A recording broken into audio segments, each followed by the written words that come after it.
Can a traditional African diet really transform your health within 2 weeks? Within 2 weeks, African diets, they have many health benefits. But we looked at their local porridge. When you eat them, we saw a clear reduction in inflammation, which is key to many diseases. So how do you make this porridge? I get that question quite often. So today we're joined by one of the scientists behind a groundbreaking study exploring the traditional African diet. Dr. Quirijn de Mast is an infectious disease specialist and internist at Radboud University Medical Centre in the Netherlands. we conducted a larger study in Tanzania. The people with a Western diet, their immune cells performed less well with salmonella, for example, and the tuberculosis bacteria. And then we switched them to this traditional African diets. Even after a few days, you can already see changes in your immune system. Why is that? In the African diets, people would consume 90 grams of fiber a day, while in the Western diet was 30 grams a day. That's a big difference, and the people have the diversity in the different fibers they're eating, have the healthiest immune systems and guts. Tim Spector is one of the world's top 100 most cited scientists, a professor of epidemiology and my scientific co-founder at Zoe. The Western diet is responsible for millions of deaths a year through the chronic diseases that it's causing. I think it is really exciting that we're now getting a new idea of the mechanisms of why foods are good for you. It's not about the calories, it's about interaction with the gut microbes and our immune system. And Quirijn, how have you changed your diet?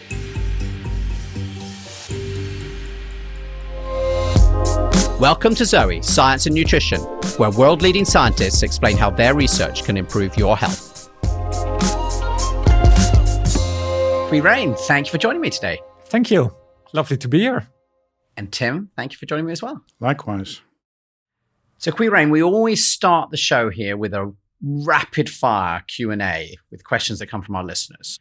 But we have some very strict rules, very hard for scientists. You're allowed to say yes or no, or a one-sentence answer if you absolutely have to. You're willing to give it a go? I'm ready.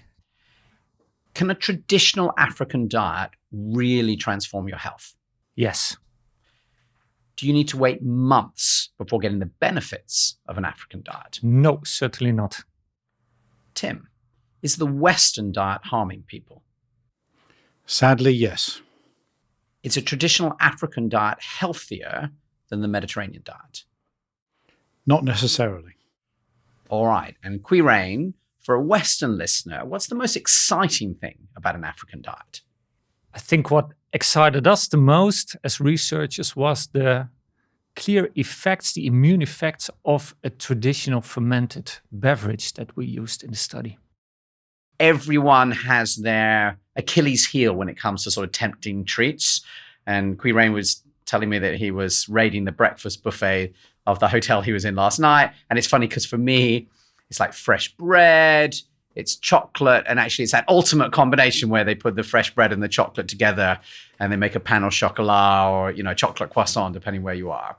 And all of those are sort of key foods in the Western diet. And that diet in general features a lot of processed meat, high sugar drinks, and refined grains. But I'm very excited to be talking about a completely different diet today and to be speaking with the scientists behind the very first significant clinical trial of the sub-Saharan African diet, published in the world-leading journal Nature just a few weeks ago. But just before we dive into it, actually, I thought maybe, Tim, you could just summarize what's the problem with the Western diet?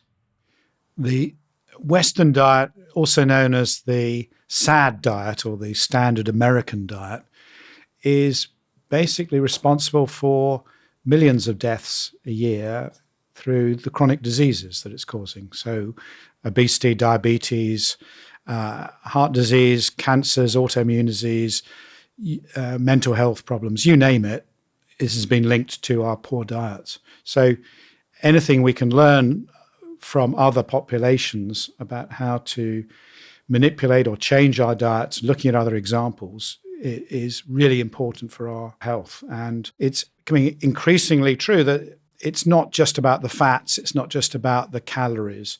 It's about something else in the food that is upsetting our immune systems and our bodies and our gut microbes in ways that in the past we haven't really thought about. So thinking about new mechanisms about how other diets might be beneficial is really absolutely vital for us moving forward to really redesign the way we eat and think about food. I already asked about this Mediterranean diet versus African diet because I think we hear about the Mediterranean diet often as the answer. Tim, why is that? That's probably because we've got most data worldwide comes from our study of the Mediterranean diets. Since the 1950s, we've been really looking at that as the model of why there was this big difference between North and South Europe in terms of heart disease. That's how it all started. And American researchers like Ansel Keys did these big epidemiology studies following populations that were eating lots of dairy and fatty foods, but with large amounts of legumes and vegetables, fresh fish, etc., and plenty of olive oil, and found they had a third of the rate of heart disease of the average American. And so it was this idea that we should be somehow mimicking what they were eating in southern Europe, in Greece and Italy and southern Spain.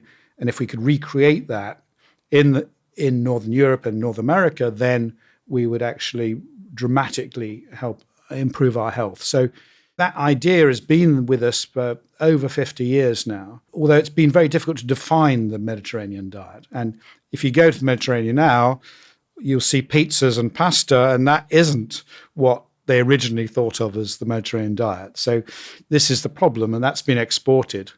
There's pizza places everywhere in the world now. It doesn't mean that's now the healthy diet. Places like Italy are getting increasingly obese and having problems as well. So it's trying to define what are the key elements in these diets that are helpful, rather than just saying, oh, well, just eat like the Italians or the Spanish and you'll be fine. So Quirijn, it's really exciting to have you here because I think we've tended to speak a lot about the Mediterranean diet across many different scientists on this podcast. This is the first time, actually, that we're talking about a traditional African diet. Could you start by just telling us what is a traditional African diet? It's not easy to define because there is not like a typical traditional African diet. I mean, Africa is a huge continent and there's so much diversity in dietary patterns across the different regions. That said, there are some, I would say, some unifying themes if you talk about the African diet. So many of the traditional African diets, they're mainly plant-based. That's one. So people consume a lot of legumes, traditional grains like millet, sorghum, teff in Ethiopia. And these are very, I would say, interesting small grain cereals with many health benefits. But also they have a rich tradition in Africa in using fermented foods. They also have a lot of porridge, don't they? They sort of, the thing we don't do is that they put all different grains into some gruel and porridge.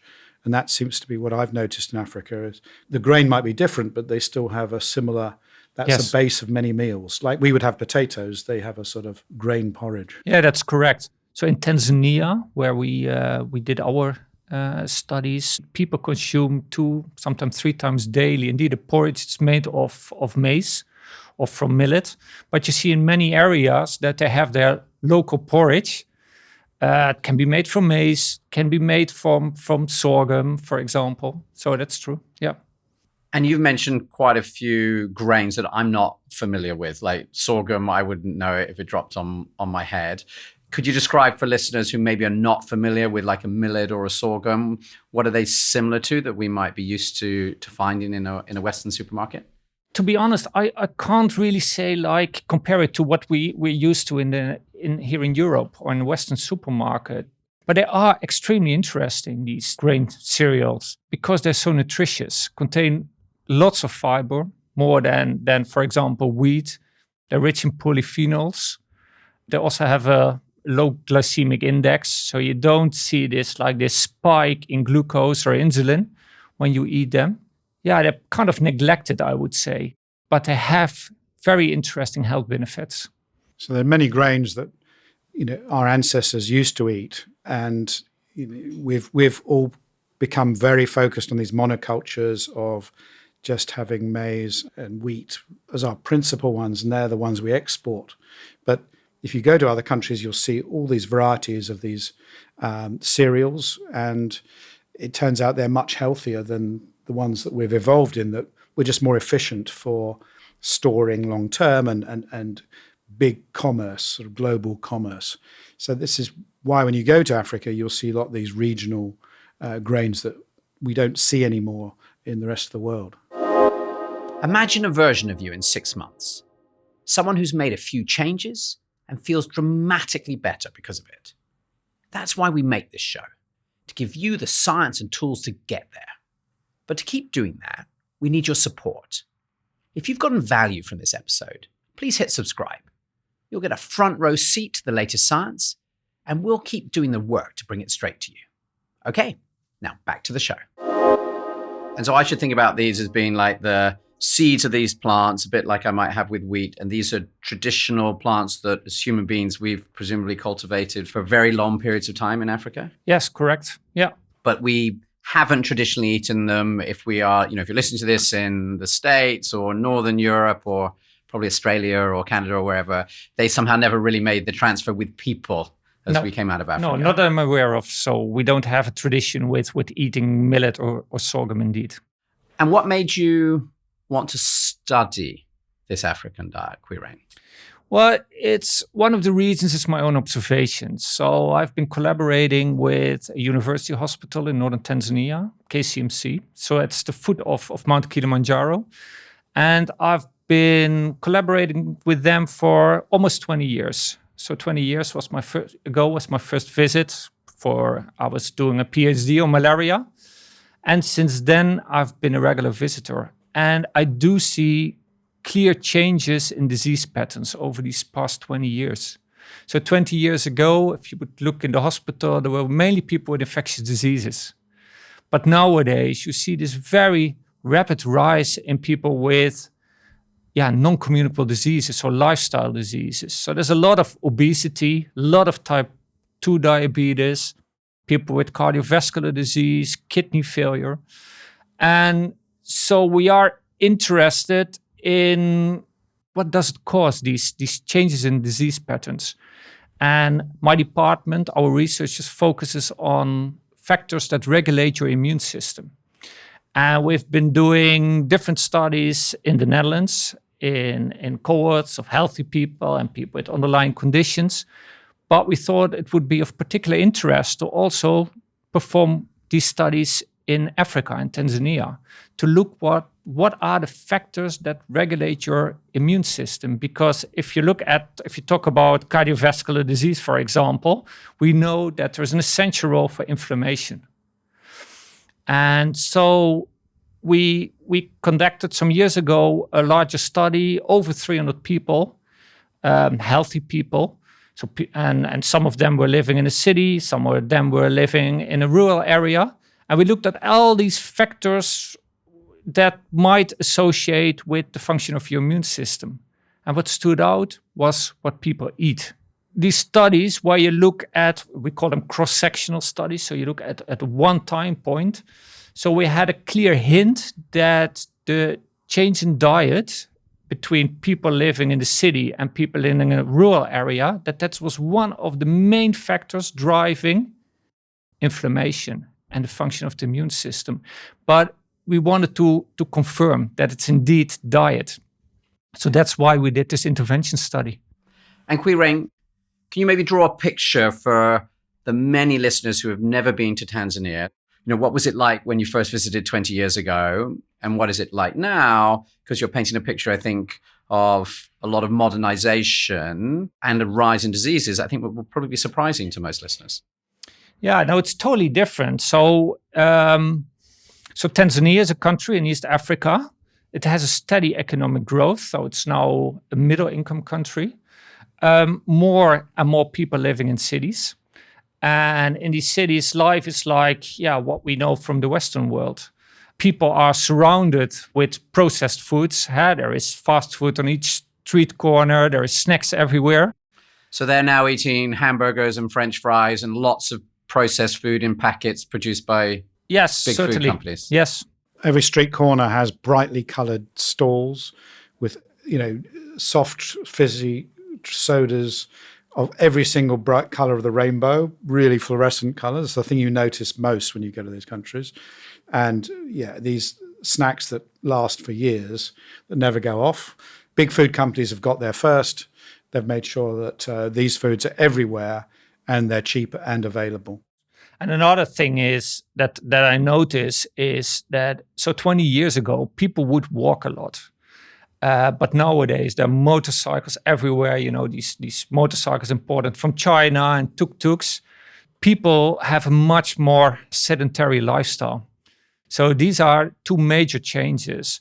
And what's interesting in Kilimanjaro region where we did our study, so we have a town, it's called Moshi, but Moshi lies at the foothill of Mount Kilimanjaro. But very nearby on these foothills of Mount Kilimanjaro, people still live kind of a traditional life where they still exercise a lot, they walk a lot, but also they preserve their traditional diet. So that makes this a very interesting area to look at the effects of lifestyle changes and dietary changes on health. It's almost like a time machine where you can look back into a diet of people living in sort of pre-modern Western lifestyle. And then literally next door, you've got people who are now living the sort of diet that you would be eating if you were in New York or London or Amsterdam. Exactly, yeah. I had no idea how fast that change was happening. And I think I'm also rather shocked to hear how much these sort of Western disease, we tend to think about them as Western diseases, right? The diabetes and the obesity. And you're saying that now in Tanzania, which is only 20 years ago, you're saying that almost nobody was eating these foods. And you really see the impact already today on things like obesity. Oh, absolutely. So in an urban population, so people living in cities, 30 to 50% of the adults are overweight or frank obese. 30 to 50%. 30 to 50%. So it's immense. It is immense. So it's a huge challenge for healthcare nowadays. And generally, when I've been to Kenya and Tanzania, they believe that Western food is more likely to be healthy for them, and because it's seen to be associated with being rich and wealthy and therefore more advanced. Even if it comes in a bright green packet, it's seen generally as something that you should aspire to. So there's a big gap in education about what is good and bad. Well, I think you've painted a really powerful picture for why you'll be really interested to understand whether the diet change is what's sort of behind this change in health that you're describing. And I think we've got a bit of a picture also of what this African diet is, and it's clearly very, very different from the Western diet. Your team was the first ever, as far as I know, team to sort of comprehensively try and examine the effect of a traditional African diet with a very strong sort of study structure where you could really actually do an intervention and see what happened. Could you describe in simple terms what the study was? And then we'll go on and talk about what you found out. Yeah, so we selected a group of healthy young men, and half of the men were living in the city, and they were consuming a Western-type diet, while the other half of the young men, they were living in a rural area, so up Mount Kilimanjaro, somewhere at almost 2,000 meters.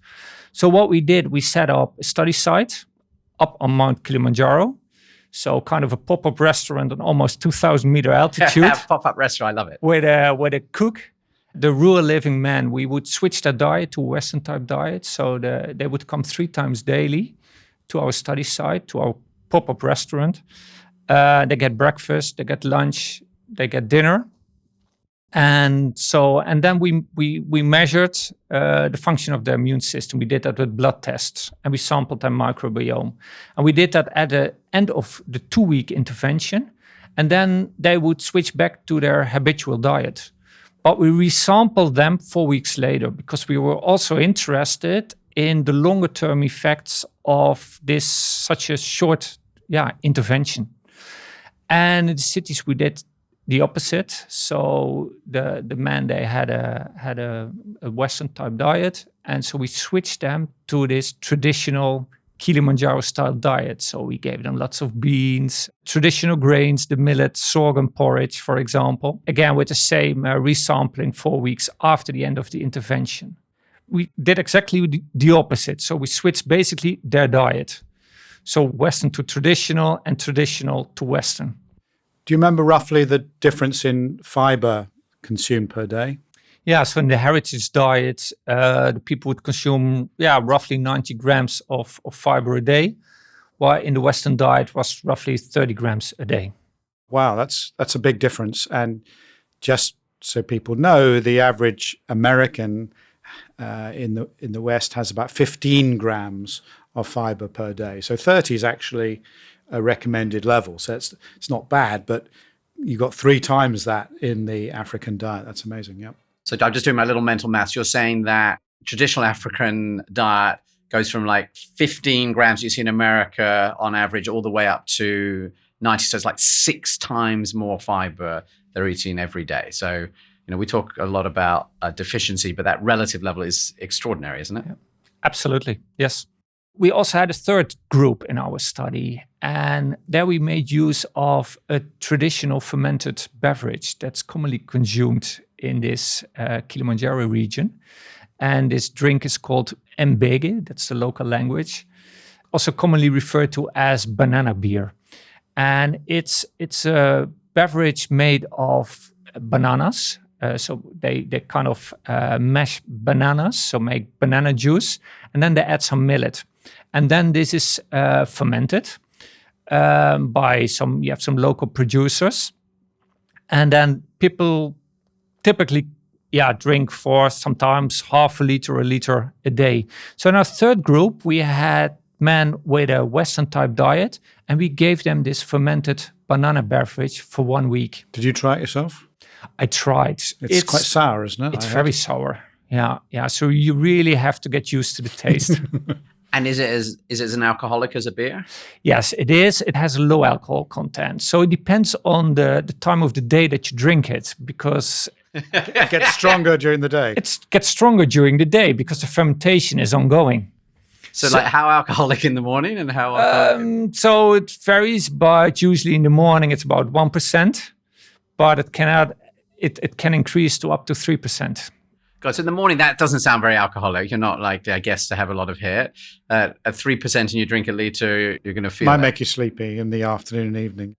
And it sounds like you're not really selling it that it's going to take over my local wine bar from the taste. Is that? People say, well, it depends on the local producer. Some are well known to make it also more sweet. So it depends on your producer. But for me, when I've tasted it several times, for me, it's pretty sour.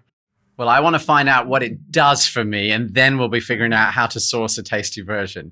So, Quirijn, I think you sort of described this study with these 3 arms, the people like halfway up Kilimanjaro switching to a Western diet, the people in the city who've been eating a Western diet for a long time now, switching back to that traditional diet. And then a third version where you're saying they're on a Western diet, but you sort of reintroduce this fermented beverage, and I guess you're sort of giving them away free, basically giving away free beer each day. Is that correct? Yes. What did you discover?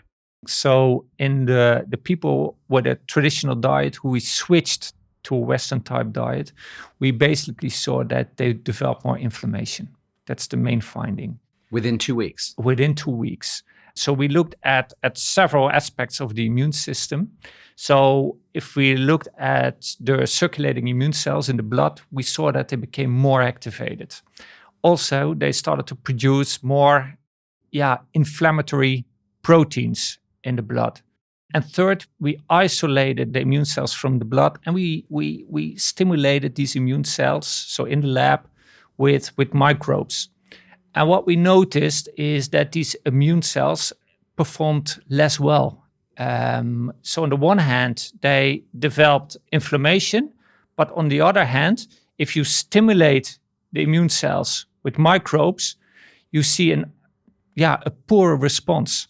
And Quirijn, these are like bad microbes. You're talking about sort of bad disease causing salmonella, or we indeed with salmonella, for example, and the tuberculosis bacteria. 2 weeks on the Western diet. Yeah, you gave them tuberculosis, and they didn't deal with it as well. Yeah, and this shows that there is kind of an immune disbalance.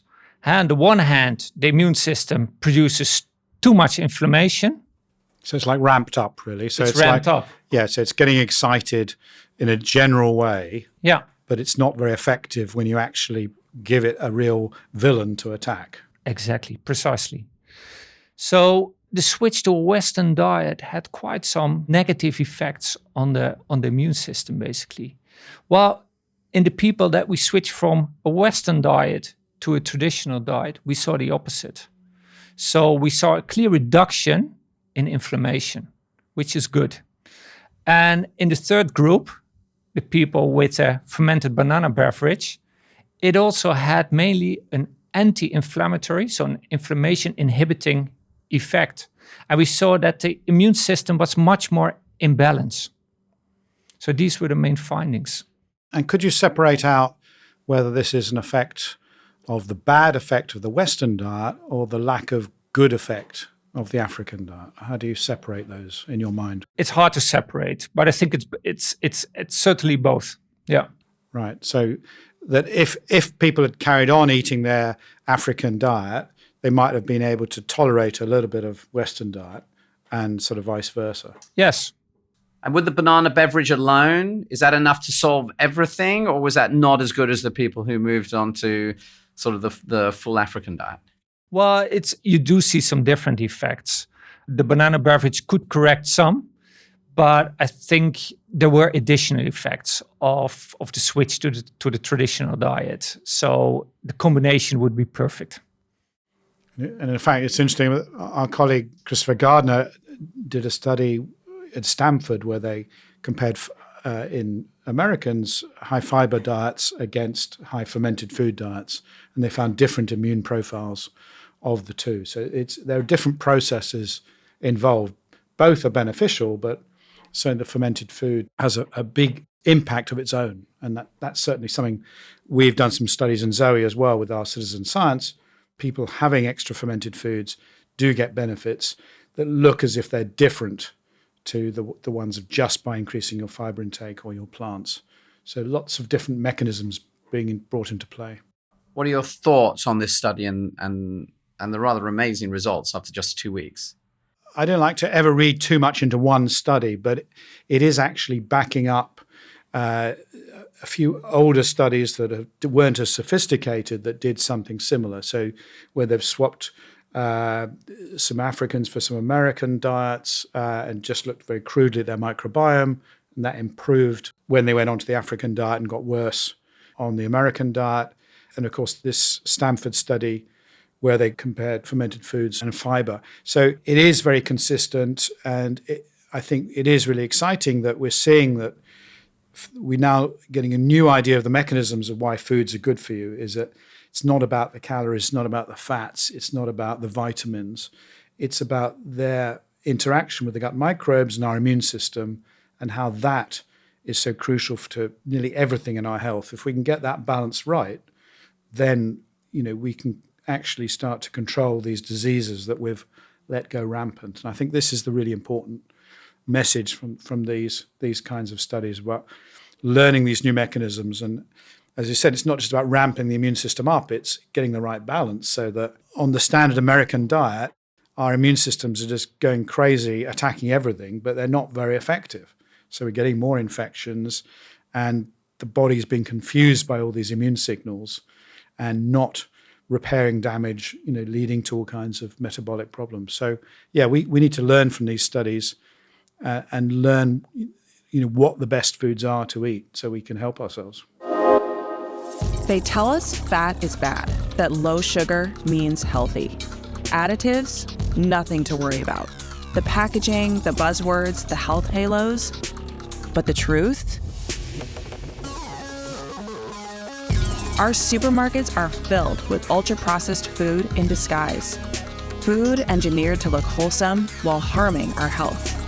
The result is a crisis in how we eat, how we feel, how we live. Zoe was built to change that. We run the world's largest nutrition study, independent of big food and grounded in science. And now, we've built a free app to reveal what the labels won't. Snap a photo of your food, see how processed it really is. Instant scores, no guesswork. So you can make smarter choices for better health. Unwrap the truth. Download the free Zoe app. Can the two of you help me to understand the link between this immune system response that you were measuring and then the impact on people's long-term health. And you were talking about obesity and diabetes and heart disease and all these things that we know, we are likely to die of in the West. We're not very likely to die of an infectious disease anymore. How is that linked to sort of this immune system that you were measuring? Because it's not immediately clear to me. No, so we know that inflammation is key to many diseases, like cardiovascular disease, cancer, dementia, name it.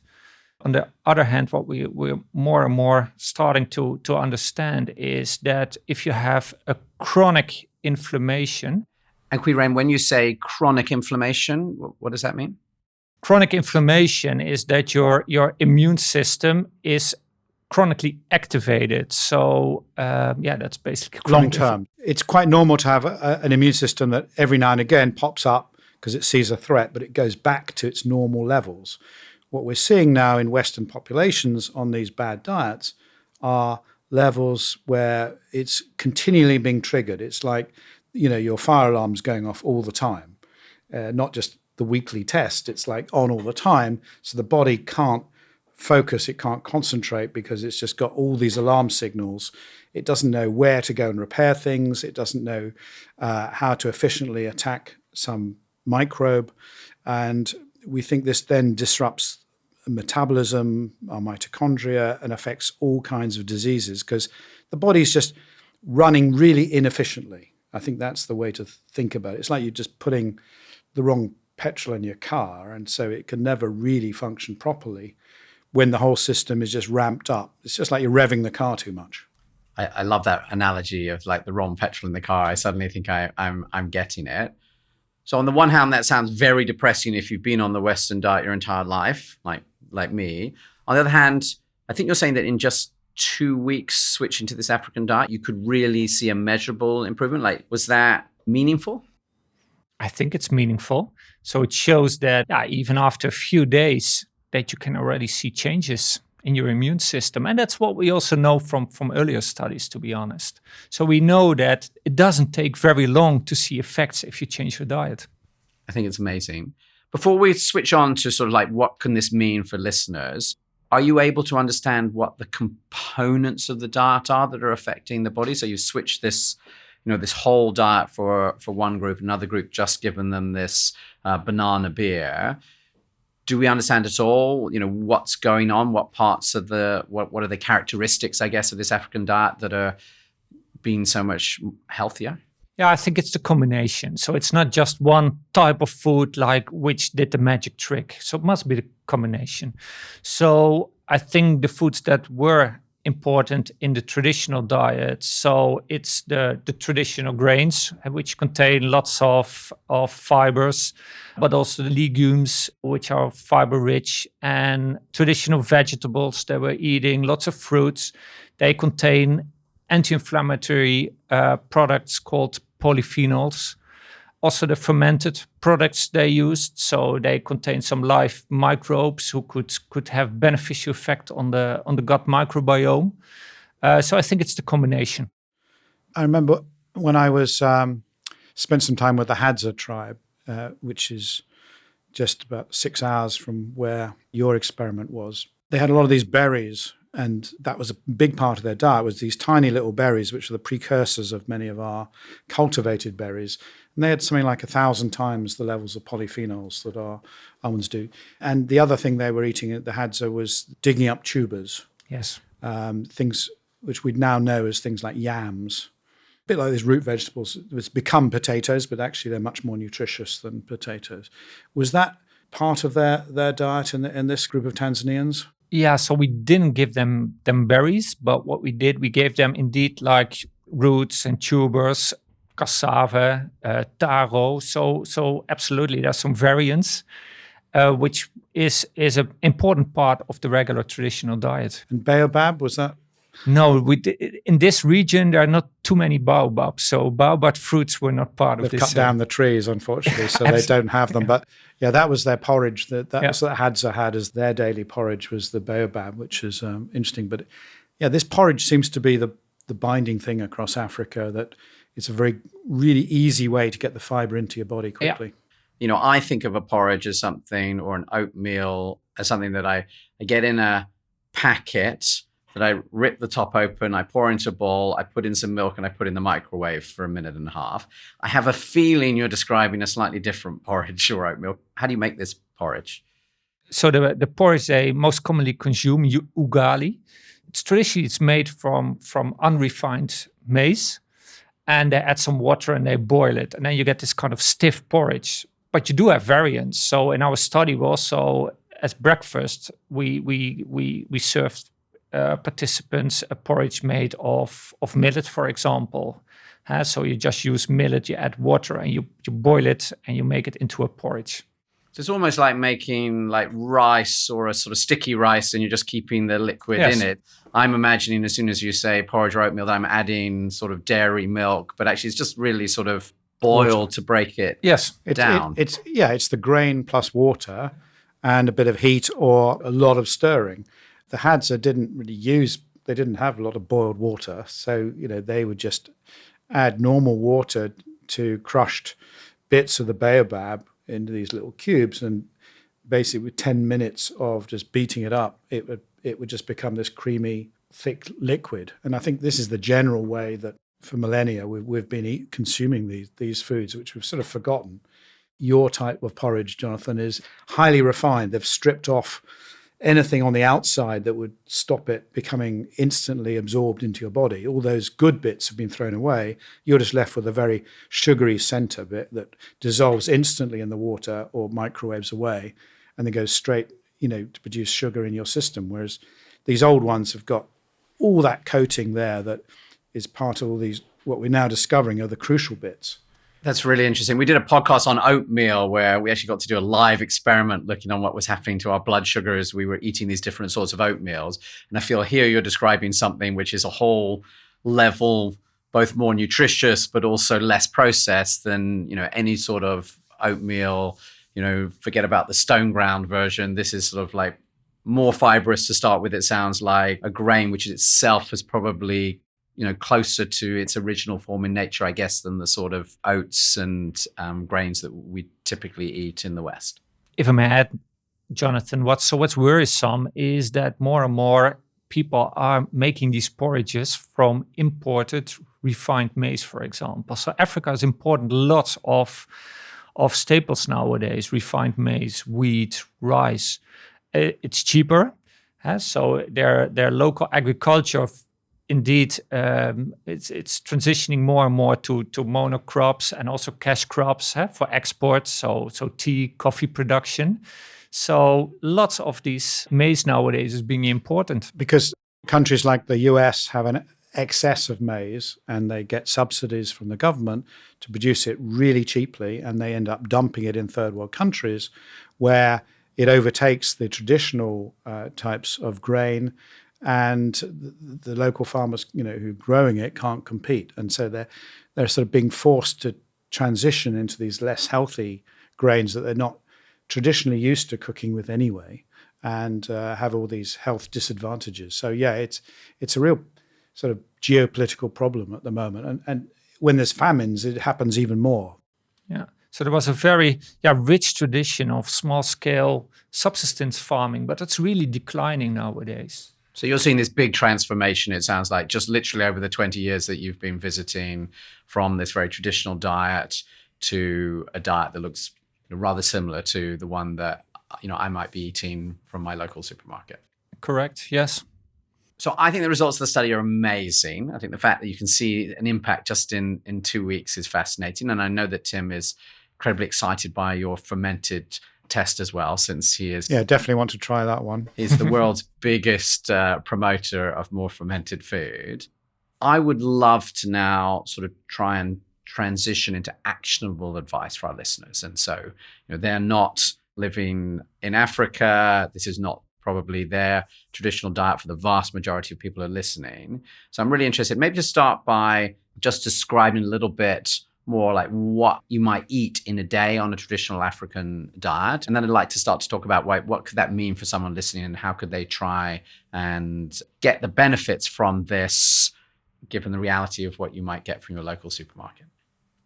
So what could we learn from their diets? So I think point one is their biodiversity. I think Africa, they have thousands and thousands of very interesting edible plants, many of them still underutilized. We don't know their health effects yet.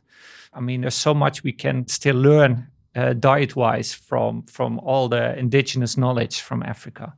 So I already mentioned these traditional grains. I think they're very interesting. One of these traditional grains, teff, it's more and more being used here and also claimed to be one of the called superfoods. And Quirijn, how do you spell teff? Teff, Teff. So it's an ancient grain coming from Ethiopia, which is supposed to be one of the precursors to wheat and what we're currently having as our main grains. And you can get teff flour here now. You can make breads with it, and with einkorn as another sort of ancient grain that I think you also see in Africa, don't you, as well? Yes, yeah. So going back to these ancient grains rather than this highly evolved wheat that we currently have in its current form, going back many generations could actually help us, even just making bread in better ways. Yeah, so in Ethiopia, it's being used to make, they ferment actually the teff and make it into a kind of a bread. It's called injera, and that's their main staple. And it's interesting. It's also, it's gluten-free, and as said, contains a lot of fiber, a lot of polyphenols. So that's one thing, so the traditional grains. But also, I think there are some green leafy vegetables which are interesting. An example that's commonly being consumed in Tanzania looks like a spinach. It's called amaranth. It's also sometimes called or referred to as African spinach. Yeah, and last, it's the fermented products. Although there are, of course, important challenges. I mean, if you would like to consume like a banana beverage that we used in our study, it's difficult with all the regulations that we have. So because here it should be pasteurized, and then you lose, you kill a lot of the microbes that are in these fermented beverages. But the example might be kombuchas, sure, or other things that we do have in the West that could have similar advantages if they have many yeast and microbes in them. Like I guess this. Did you do any microbiome testing of the beer? Yeah, we there are some we know some from earlier studies from literature. So it contains a lot of lactobacilli and also Saccharomyces cerevisiae, which is kind of a good yeast, a healthy yeast. So it's important for your gut microbiome. And that said, I mean, I think it's if we look, we have some earlier data from the microbiome of people in this region, and what was very interesting is in that people consuming this traditional diet, that we found quite some yeast in their microbiome. And yeast, I think their role is really underestimated in the role in gut health.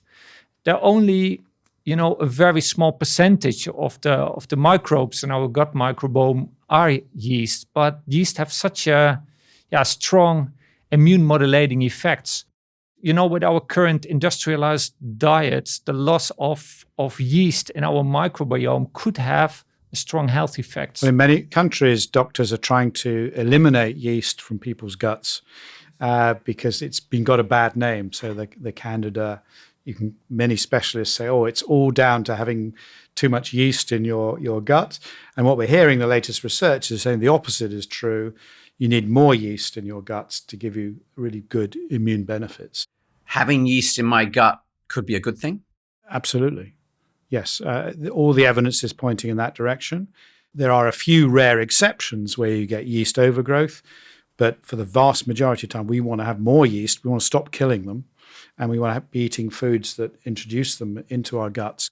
We don't know enough about them, but we think they have a crucial role for our immune health and dampening down inflammation. So this is fascinating thing we come back to on this podcast a lot, where maybe originally with good intentions, we've ended up eating something completely different from the diet that we sort of evolved with. And then we're having like these terrible side effects is how I understand this. And that you can see within sort of 2 weeks from switching like back to a more traditional diet or away from the traditional diet towards our new sort of industrialized, big food driven. Yeah, and you've got to realize is that we've also lost a lot of our microbes because we all originated from Tanzania or Kenya, that bit of East Africa. And when you look at those indigenous populations, they have twice as many species as we do in the West. And that includes the yeast and other parasites, as well as the regular microbes. So we've lost a lot. We need to learn again, to relearn how to regain them and how to keep them happy. So I'd love to talk, maybe Tim, you can share, having listened to this, a bit more about what a listener might be able to do if they're saying, I would like to eat more in line with the African diet, and maybe take me through some like easy swaps listening to this that you might be able to make, maybe, starting with where somebody may be today. Yeah, well, I think the first lesson is you've got to increase your fiber intake. In this study, we compared, 30 grams a day, which is the recommended level, up to 90 grams. So we need to go beyond the recommended levels of fiber in the West. And can you give some examples of what that might mean for somebody maybe eating the traditional, very meat-heavy and processed the more food meat diet? you've got on your plate, the harder it is to increase your fiber because there's no fiber in meat dishes. So if you're just having dairy and meat, you're getting no fiber at all. So reducing that and upping your level of high fiber vegetables is what you need to be doing.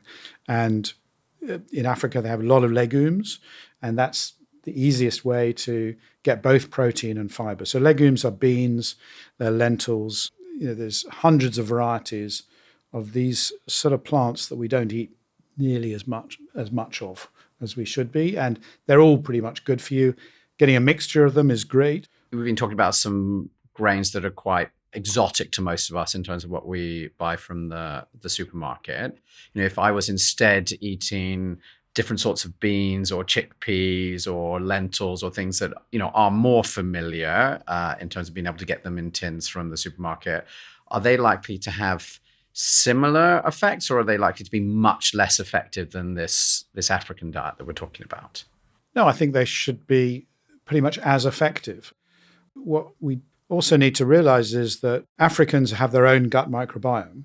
Each population has their own specific microbiome. Remember, we only share, less than 20% of our microbes with each other, even in every country, whereas we're going to share it less with someone in another country. So we mustn't assume that what works perfectly in one population will work for everyone else, but we can take some general principles. And I think that's really important, and realize that it's also personalized.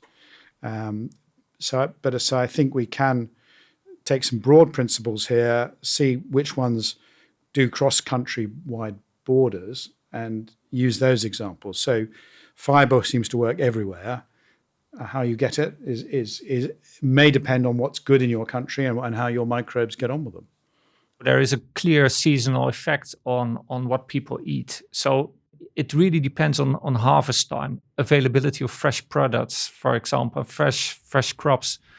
So people change their diet throughout the year. Which is so different from my experience, which is even through my life. I remember as a kid feeling that the fruits and vegetables in the supermarket changed through the year. Yeah. And now actually, whatever you want, strawberries, asparagus, it's there all year round. It's just flown from some different part of the world. Yeah, correct. Well, that's true in the UK, it's true in the US and other similar countries. But if you go to the southern Mediterranean, it is very seasonal. They have certain fruits that they only have in winter, your apples and your pears, and they will have, the peaches and other things, but you wouldn't get them out of season, and they don't eat them out of season. So that might support more diversity of microbes. Correct. Because I'm having these different things that my different bugs like. Exactly. You're not having the same fruit every single week of the year. So what's interesting, Jonathan, so in an earlier study in Tanzania, we found this very clear seasonal effect also of the function of the immune system and of inflammation. And we could relate that to the products that people would eat during, after the wet season and after the dry season. So when you have the fresh products, then we would see that the immune system, the inflammation would go down. So you wouldn't expect that in an area so close to the equator. As they're changing their diet, and particularly when they're eating more fresh produce, you actually see that their inflammation decreases and their immune system is sort of working better. Yeah, so after harvest, when they have all these fresh products and fresh vegetables, we saw a reduction in inflammation. That's amazing. Yes. And that could be due to things like the polyphenols being at their highest level in the really fresh produce, when they're really bright and they've got all the defense chemicals in there. And the longer you leave them, the more you lose those defense chemicals. So we don't yet know the answer. This is speculation, but it's really fascinating, these observations. You've mentioned polyphenols quite a lot, but can you remind our listeners what they are and why they might be declining after I take this plant from the field? Well, polyphenols used to be called sort of antioxidants, but they're chemicals within the plant that are there to keep it safe from damage, from sun, from wind, and also predators. And it turns out that when we eat these plants, we ingest them and they act as fuel for our gut microbes. They can process them and then convert them into energy, and they use it to then replicate. And it turns out that the effects on the body are really via the gut microbes. There's very few effects that are direct. So the gut microbes are there to break them down. So they're very keenly sensitive to the levels in them. And we know, we did a podcast, if you remember, Jonathan, on olive oil, and know that as soon as that olive oil is made, the polyphenol count is at its highest. So it's really quite bitter, makes you cough, really strong flavors. But if you leave it a year or two, it's only down to half the levels. So we know there's a general dropping off in the chemicals. They like to be there on the living plant, and then they decrease. Same with wine. So you really want to be having the fresher the vegetables, the higher the polyphenol count, and that's generally true. So these stored ones made in factories, so that's why most commercially produced foods have very little polyphenols in them unless they've added them back in. And Quirijn, imagine somebody's listening to this and said, I'm going to try this tomorrow. I'm going to try and make my own version of your study, switching towards this traditional African diet, adding in all of these different foods that are going to give them much more fiber and polyphenol and all the rest of it. You were able to measure a change in 2 weeks. Could they expect to see or feel any results at home if they did this? Yeah, I think so. So I think they can feel a difference in, for example, their bowel habits, with increased fiber intake. But maybe people will also start feeling more fit after, indeed, short time. And how have you changed your diet? I get that question quite often. Well, unfortunately, I haven't started yet brewing my own banana beer at home. But how I changed my diet is, so I clearly increased my intake of vegetables, tried to eat more legumes, have more lentils, reduced, we reduced meat intake, limit processed foods. I was quite surprised. I mean, I hadn't expected these effects that we observed in these studies. So I work as an internist. I knew, of course, the importance of what you eat, but that the effects are so pronounced, I hadn't expected, to be honest. Final question, Quirijn. Let's imagine that our listener finishes this episode and they immediately call their friend to share just one thing, which is like the most impactful thing from your research that could help them improve their health. What would you want that one thing to be? I think what we've seen in Africa and what it learns us is the importance of switching your Western type diet to a whole food plant-based diet. It has such a clear health benefit. So that will be my take and my message from this study. You see across Africa, meat intake has really increased in recent times. But traditionally, I mean, they didn't eat that much meat.